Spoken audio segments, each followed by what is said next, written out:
সুপ্রিয় শিক্ষার্থী, স্বাগত জানাচ্ছি টপোলজি এবং ফাংশনাল অ্যানালাইসিস এর দ্বিতীয় ক্লাসে। আমি আছি তোমাদের সাথে নিহার রঞ্জন বক্সী, সহকারী অধ্যাপক গণিত, 24তম BCS, কুষ্টিয়া সরকারি কলেজ, কুষ্টিয়া। এর আগের ক্লাসে আমরা কি পড়েছিলাম সেটি একটু দেখে নিই।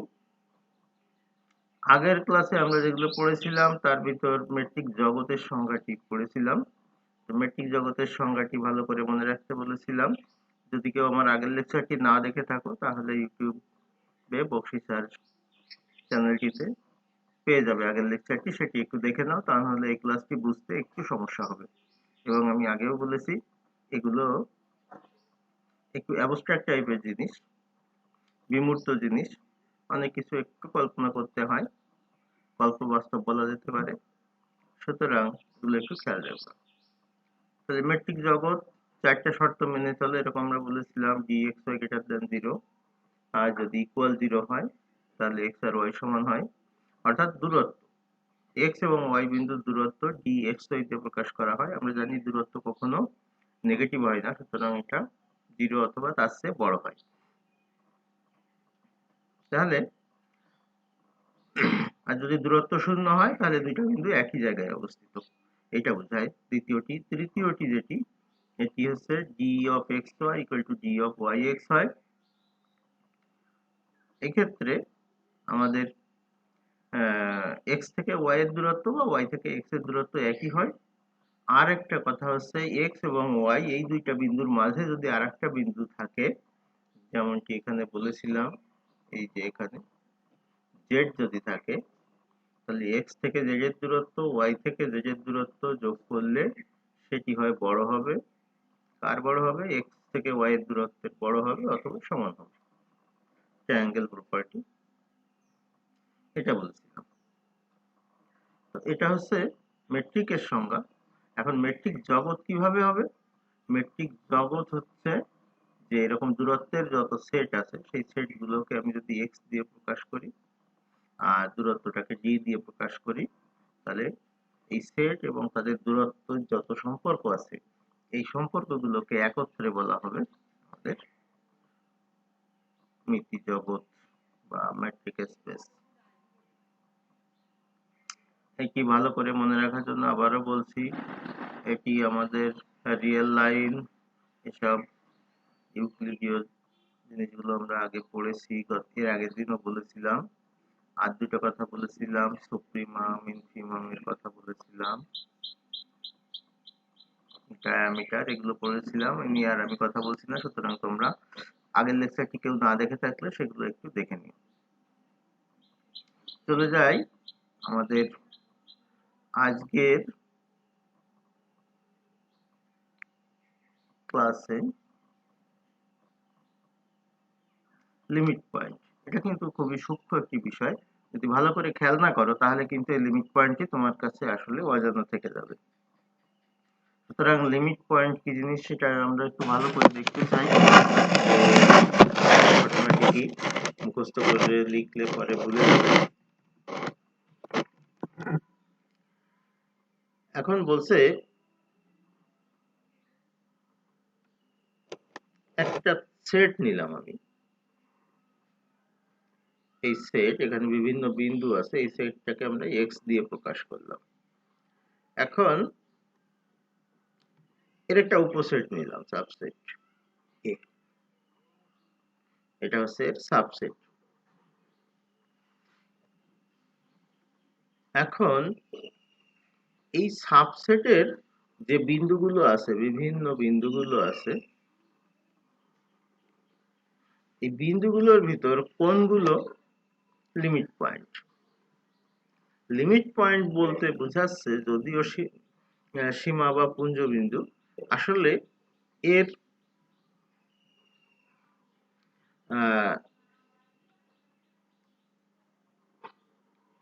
প্রান্ত বা সীমায় যে বিন্দুগুলো আছে সেইগুলো নিয়ে একটা ছোট্ট গোলক তৈরি করলাম, ছোট্ট একটি গোলক তৈরি করলাম বা স্ফিয়ার তৈরি করলাম। এখন এই গোলক যদি এ সেটের অন্য অন্তত একটা বিন্দুকে খোলা গোলক, খোলা গোলক মানে হচ্ছে সীমানার গোলক। সীমানার গোলক, সীমানার বাইরে সামান্য অংশ থাকতে পারে। সুতরাং আমাদের এটাকে লিমিট পয়েন্ট বলবো যদি অন্য একটি বিন্দুকে ধারণ করে। আবারও বলি, একটা খোলা গোলক নিলাম, এইটা হচ্ছে একটা বিন্দু, এই বিন্দুটাকে লিমিট পয়েন্ট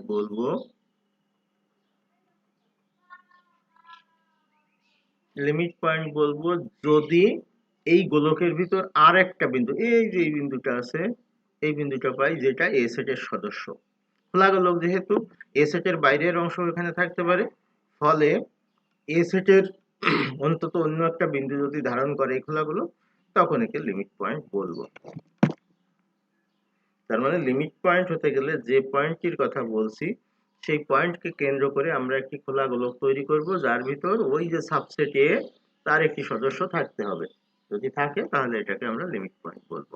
আশা করি বুঝতে পেরেছো। নেইবারহুড লাগছে না, এগুলো বদ্ধ সেট। তো মেট্রিক জগতের ক্ষেত্রে বদ্ধ সেটটা কি হবে, এটার হিসাবটা খুবই সোজা। যদি এর পূরক সেটটা খোলা হয়, পূরক সেট সেটা যদি খোলা হয় তাহলে ওই সেটটাকে বদ্ধ সেট বলবে। এটা সোজা জিনিস। সেটের বহির্বিভাগ, ক্লোজার, সেটের বহির্বিভাগ এটা বলছে। এটা একটু দেখে নিই, কারণ এটা পরীক্ষায় না আসলে অন্য কাজে লাগবে আমাদের। আবারও হচ্ছে আমাদের এক্স ডি একটা মেট্রিক জগৎ, তাহলে এটা হচ্ছে এক্স, এর সাথে একটা ফাংশন আছে ডি। ডি এর কাজ হচ্ছে এদের বিভিন্ন বিন্দুর দূরত্ব বের করা। এক্স এবং ডি কে একত্রে বলা হচ্ছে মেট্রিক জগৎ। এর আগে সংজ্ঞায় পড়েছিলাম যে চারটা শর্ত মেনে চলে। এখন বলছে এর একটা সাবসেট, এরকম একটা সাবসেট হচ্ছে এস, সাবসেট হচ্ছে এস। এখন ক্লোজার বলছে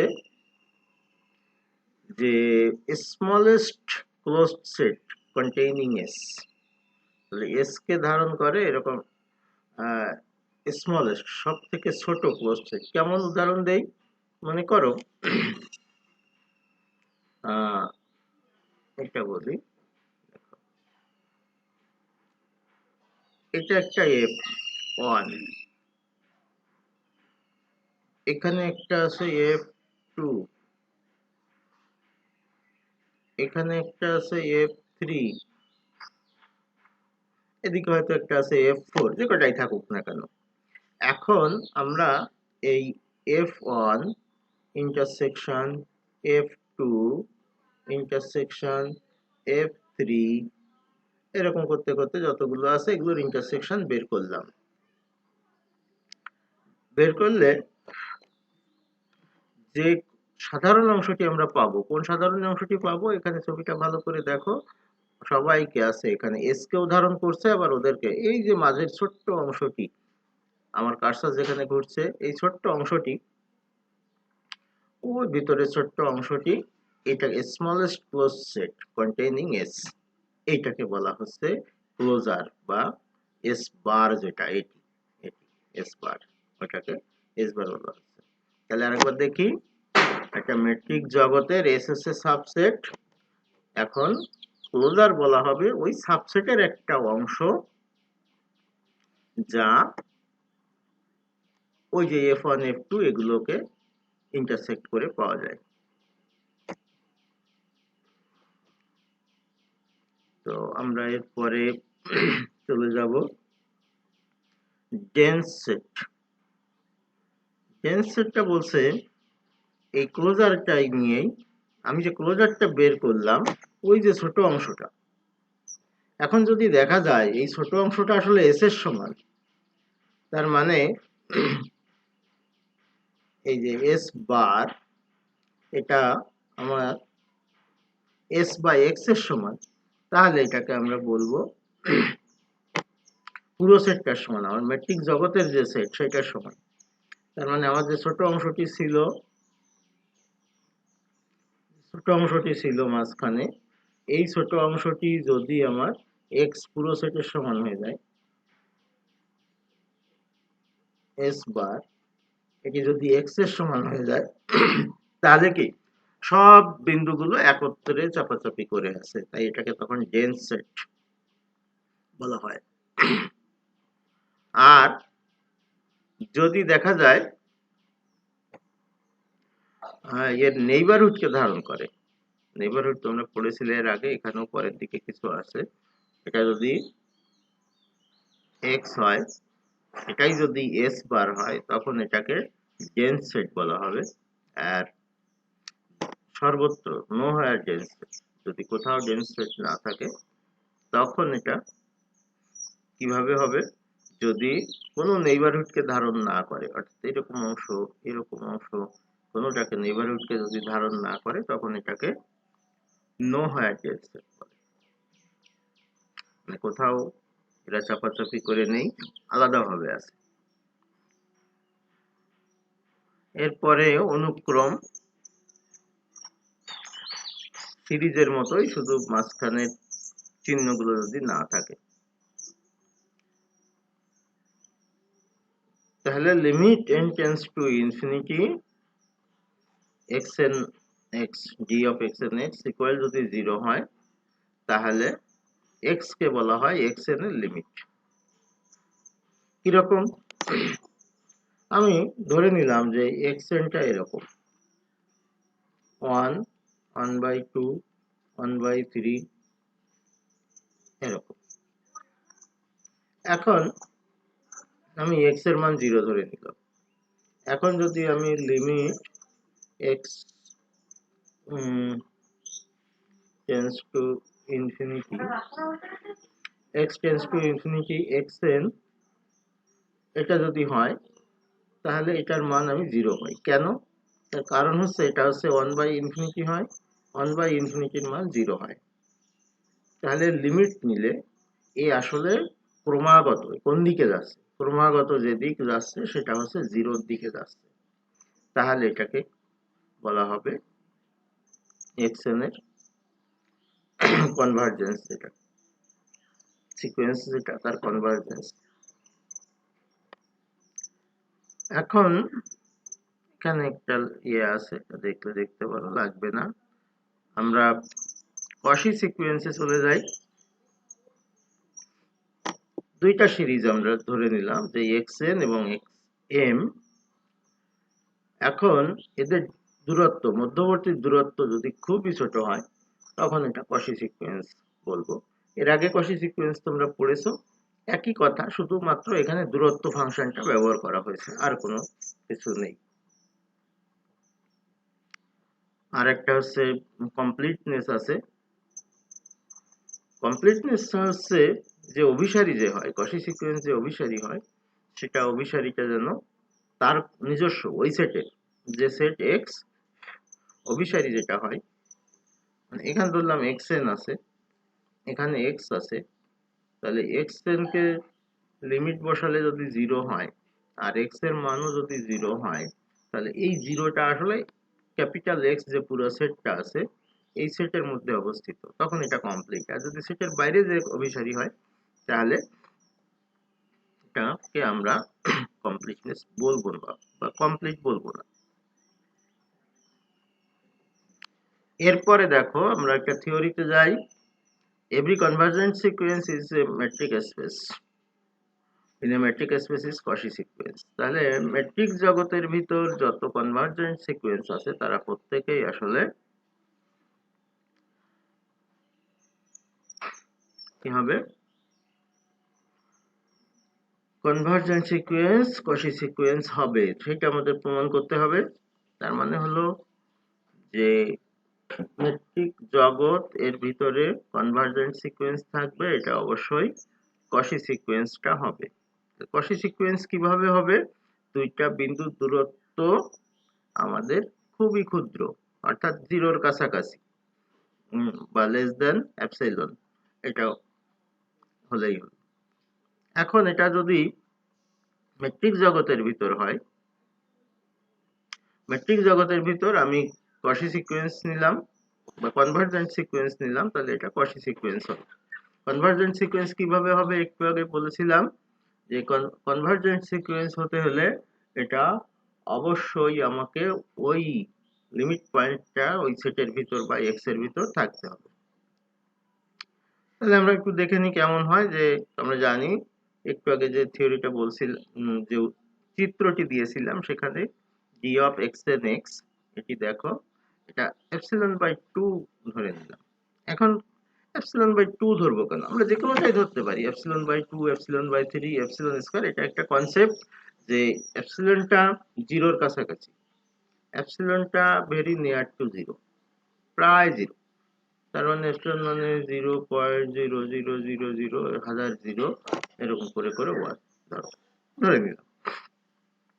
তখন এরা এত ছোট যে এটাকে এপসিলন বাই 2 করলেও এর মান ওই জিরোর কাছাকাছিই থাকে আসলে, যেভাবে আমরা ধরি না কেন। তো আমাদের যেহেতু কশি সিকোয়েন্সের জন্য এক্স এন এক্স এম দুটা সিকোয়েন্স লাগে, তাই আমার দুইটার জন্য হাফ। যদি আমার কোথাও তিনটা লাগে তাহলে এপসিলন বাই 3 ধরলে কাজ করতে সুবিধা হয়। তাহলে এটা আমরা বুঝতে পারছি এপসিলন বাই 2 কেন নিলাম, কারণ দুইটা আমাদের কশি সিকোয়েন্সে দুইটা সিকোয়েন্স ব্যবহার করি, এপসিলন বাই 2 নিলে কাজ করতে সুবিধা হয়, আর কিছু না। এখন এটা ধরে নিলাম একটা সিকোয়েন্স এক্স এম, এটা আর একটা সিকোয়েন্স নিলাম এক্স এন। এখন আমরা যদি এর মাঝে একটা বিন্দু নেই এক্স, তাহলে ট্রায়াঙ্গেল প্রপার্টি যেটা আমরা দেখেছিলাম আগের ক্লাসে, সেটা হচ্ছে আমাদের এইটা এবং এইটার যোগফল, এই তৃতীয়টা সমান বা ছোট, সমান বা বড়। তো এই যে এটা D of X N X M, এটা, তাহলে এটার মান এপসিলন বাই 2, এটার মান এপসিলন বাই 2। সুতরাং কেন এপসিলন বাই 2? কারণ কনভার্জেন্ট সিকোয়েন্স এবং প্রত্যেকটার জন্য, for all N greater than n, প্রত্যেকের জন্য, তার মানে এখানে এন হোক এম হোক যাই হোক না কেন, এই যে এখানে এন এম যাই হোক না কেন, এখানে সবসময় এপসিলন বাই 2 হবে। সুতরাং এখানে এন এর জন্য এপসিলন বাই 2, এম এর জন্য এপসিলন বাই 2, ফলে দুটো যোগ করলে লেস দেন এপসিলন হচ্ছে, তাহলে আমাদের কাজটি হয়ে গেল। আর এটা যেহেতু লেস দেন এপসিলন হচ্ছে, তাহলে এটা কশি সিকোয়েন্স হয়ে গেল। তাহলে কনভার্জেন্ট সিকোয়েন্স হলে কশি সিকোয়েন্স হয়ে গেল। এবার এর বিপরীত যেটি, সেটি প্রমাণ করার জন্য আমাদের একটা উদাহরণ হলেই হবে। এখন প্রশ্ন হতে পারে যে এখানে তো আমি উদাহরণ দিলাম না, সরাসরি আমি থিওরির মাধ্যমে করলাম, তাহলে এর পরে যেটা করব সেটার জন্য কেন আমাকে উদাহরণ সেট করতে হবে? এটা একটা সাধারণ যুক্তিতে আমরা বুঝতে পারি। যেমন কেউ যদি সত্যবাদী হয় তাহলে তাকে কি করতে হয়? সারা জীবন সত্য কথা বলতে হয়। এখন যে মিথ্যাবাদী হয় সে তো সারা জীবন শুধু মিথ্যা কথাই বলে, বিষয়টা তা না। একটা কথাও যদি মিথ্যা বলে তাহলে তাকে আমরা মিথ্যাবাদী বলতে পারি। সুতরাং এর বিপরীত উপপাদ্য যে কশি সিকোয়েন্স হলেই কনভার্জেন্ট হবে না, এটা প্রমাণ করার জন্য একটা উদাহরণ দিলেই হলো, একটা না হলেই হলো। সুতরাং আমাদের এটা নিয়ে টেনশন নেই, জাস্ট একটা উদাহরণ আমরা নিব। একটা সেট নিলাম 0 থেকে 1, অর্থাৎ সংখ্যা রেখাটা নিলাম আমি, সংখ্যা রেখা, এটা 0, এটা 1। আর এখানকার যে ডিসটেন্স ফাংশন gxy, ডিসটেন্স ফাংশনটা নিলাম জাস্ট এদের মধ্যবর্তী দূরত্বের মডুলাস। আসলে এটা দূরত্ব বললেই এর মডুলাস আসলে বলা লাগে না। এখন xn একটা সিকোয়েন্স নিলাম 1/n, xn একে সিকোয়েন্স নিলাম, এটা 1/n। তার মানে আমি যে সেটটির কথা বলেছিলাম তখন 1, 1/2, 1/3,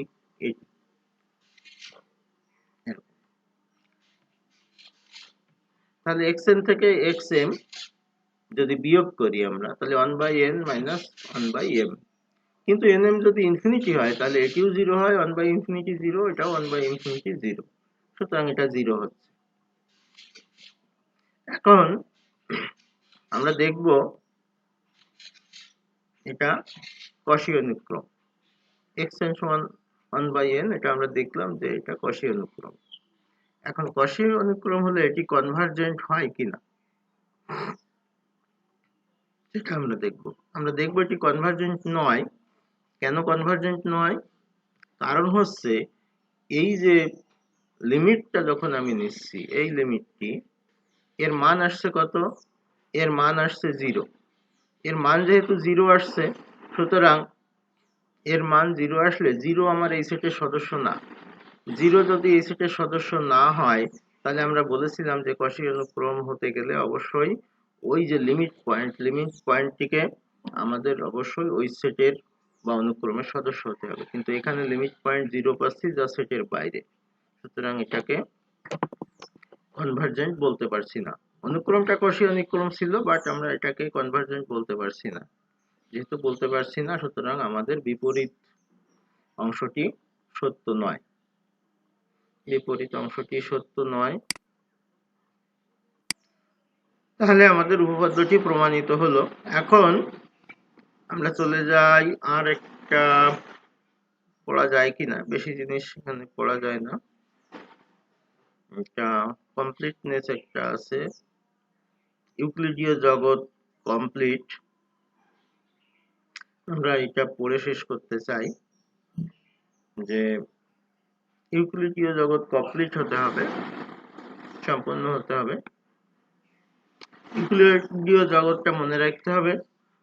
যারা ভুলে যায় তাদের জন্য আমি একটু মনে করাই দিই যে ইউক্লিডীয় জগৎ মনে রাখার সহজ উপায় হচ্ছে জ্যামিতিতে যে আমরা দুই বিন্দু দূরত্ব, দ্বিমাত্রিক বা ত্রিমাত্রিকে, সেই দূরত্বের সূত্রটা মনে রাখলে হয়, শুধু মাত্রাটা n করলে হয়ে যায়। যেমন এটা, এই জিনিসটা অনেকের সমস্যা হতে পারে, আমরা কিন্তু এটা এভাবে লিখতে পারি, অনেকেই জানে, তারপরে যারা জানে না তাদের জন্য x1 মাইনাস y1 তার whole square plus x2 minus y2 whole square, এরকম করতে করতে থাকবে xn yn এর হোল স্কয়ার। এটা তো এটা হচ্ছে আমাদের এই ইউক্লিডীয় জগতের ক্ষেত্রে দূরত্ব। তো এটা ইউক্লিডীয় জগৎটা হচ্ছে কমপ্লিট অথবা কমপ্লিট মেট্রিক স্পেস। ইউক্লিডীয় জগৎ, এটাকে Rn দিয়ে আমরা প্রকাশ করি। তাহলে এটা তো আমরা সংজ্ঞা জানি যে এটা কষি অনুক্রম দিয়ে প্রকাশ করছি, x1 y1 না দিয়ে আমরা এটা ব্যবহার করতে পারি xm xr, তার মানে নোটেশন গুলো আমাদের ব্যবহার করতে হয় যেখানে যে সাবজেক্ট পড়ছি সেই অনুযায়ী, ঘুরে ফিরে একই কথা। তাহলে এখানে আমার হচ্ছে xm মাইনাস xm xr, তাহলে এটা, তাহলে এভাবে আমরা লিখছি। কেন লিখছি? তার কারণ হচ্ছে আমরা যেহেতু এখানে ম্যাট্রিক স্পেস পড়ছি, সুতরাং ম্যাট্রিক স্পেসে আমরা অন্যান্য প্রতীক চিহ্ন বা নোটেশন গুলো যেভাবে ব্যবহার করছি সেইভাবে ব্যবহার করতে হবে। তাহলে এটা যদি কনভার্জেন্ট হয়, তাহলে কনভার্জেন্ট হলে আমরা জানি কি হবে, এদের মধ্যবর্তী দূরত্ব খুবই ছোট হবে, অর্থাৎ লেস দ্যান এপসিলন হবে। তো সেটা লেস দ্যান এপসিলন, এটা হলো অর্থাৎ প্রত্যেকটা বিন্দুর জন্য x1 x2 x3 বা যে কোনো বিন্দু আছে সবগুলো জন্য এটা কষি অনুক্রম। তো কষি অনুক্রমের জন্য আমরা জানি যে কষি অনুক্রমের হিসাব হচ্ছে লিমিট পয়েন্টটা ওই সেটের মধ্যে থাকতে হয়। একটু আগে আমরা বলে আসলাম লিমিট পয়েন্টটা সেটের মধ্যে থাকতে হয়। একটা সেট এর ভিতর লিমিট পয়েন্ট নিলে যে লিমিট পয়েন্টটা আসলো বা যেখানে কনভার্স করবে সেই বিন্দুটা সেটের মধ্যে হতে হবে।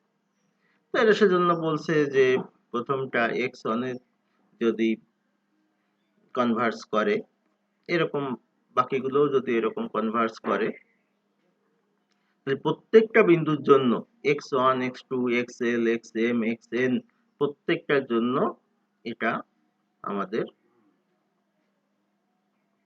কষি সিকোয়েন্স হয়। আর প্রত্যেকটার জন্য কষি সিকোয়েন্স হলে সেটা লিমিট সম্পূর্ণ হয়, কমপ্লিটনেস একদম। এটা খুবই সোজা জিনিস, এখানে তেমন বর্ণনার কিছু নাই। তাহলে যেহেতু টপোলজি ফাংশনাল অ্যানালাইসিস এটা একটু জটিলতা থাকে, এই কারণে আমি অল্প অল্প করে ক্লাসে দিয়ে দিব তোমাদের, তোমরা এই পর্যন্ত করবে। এরপরে আমরা পরের ক্লাসে, তৃতীয় ক্লাসে আমরা বাকিগুলো দেখবো। সুতরাং আজকে এই পর্যন্ত। তবে আমি এটা বলে রাখি, এগুলো যেন তোমরা একটু ভালোভাবে খেয়াল রাখো, যে একটু বুঝে পড়তে হবে। যখনই বুঝবে না, ভিডিওটি ডাউনলোড করে নিও, দরকার হলে তখন একটু দেখে নিও, বা ছবিটা আঁকার চেষ্টা করো যে কি বলতে চাচ্ছে এখানে। তাহলে এটা কিন্তু মনে থাকবে, তা নাহলে মুখস্থ লিখতে হবে আর ভুল হবে। সুতরাং এই পর্যন্ত, সবাইকে ধন্যবাদ জানিয়ে আজকের মতো টপোলজি অ্যান্ড ফাংশনাল অ্যানালাইসিসের দ্বিতীয় ক্লাসটি শেষ করছি। ভালো থাকো, পরবর্তী ক্লাসে আবার কথা হবে।